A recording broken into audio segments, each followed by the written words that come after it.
इमरान खान साहब नहीं। में आए, क्या कहेंगे इसके बारे में?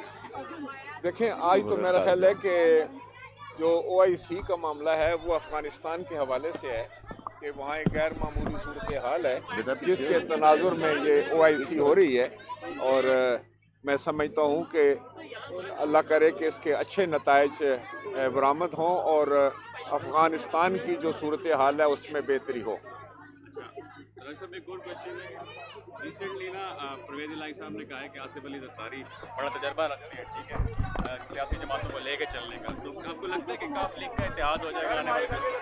देखें, इसमें कोई शक नहीं है कि जनाब आसिफ अली ज़रदारी साहब जो हैं वो एक बड़े मंझे हुए सियासतदान हैं और उनमें ये सलाहियत है कि वो मुख्तलिफ ख्याल लोगों को मुख्तलिफ पॉलिटिकल पार्टीज़ को साथ लेकर चल सकते हैं।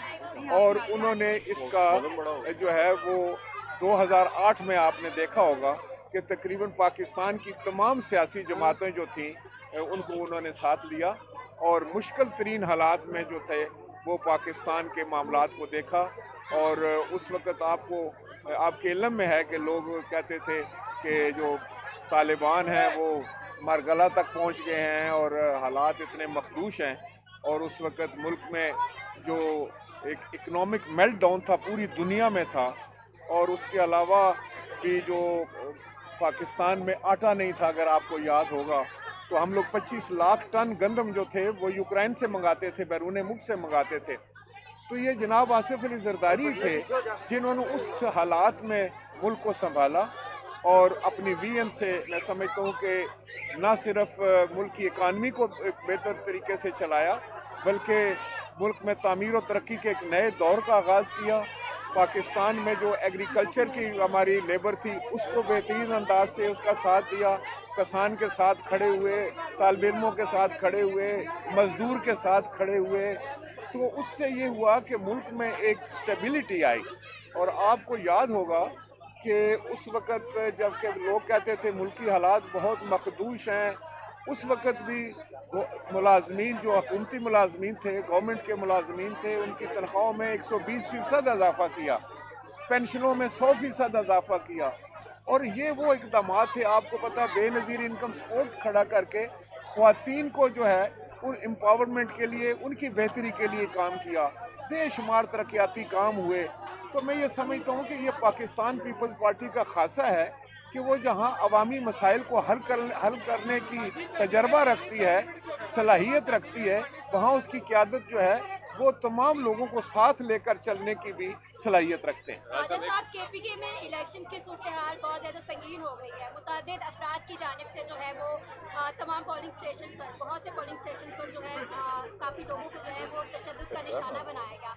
आपको क्या लगता है कि ये हुकूमत पर इस वक्त सवालिया निशान नहीं है? देखें, KPK जो बल्दियाती इंतखाबात हो रहे हैं उनके हवाले से जो खबरें आ रही हैं वो बहुत ही अफसोसनाक हैं और काबिल मजम्मत हैं।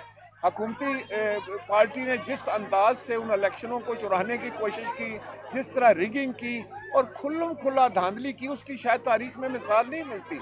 कि कल आपको पता है कि कल रात की ये खबर है कि मुख्तलिफ स्टेशनों पर लोग जो थे वो बैलेट पेपर्स के ऊपर जो थे वो मोहरें लगा रहे थे और हुकूमती लोग थे। हमारे लोग वहाँ पर पहुँचे, उन्होंने उन लोगों को पकड़ा और उनकी जो है इस वक्त वीडियोस जो हैं वो चल रही हैं सोशल मीडिया के ऊपर, शायद आप लोगों के भी वो नज़र से गुजरी होंगी। तो ये तो उन्होंने मजाक बना के रख दिया है।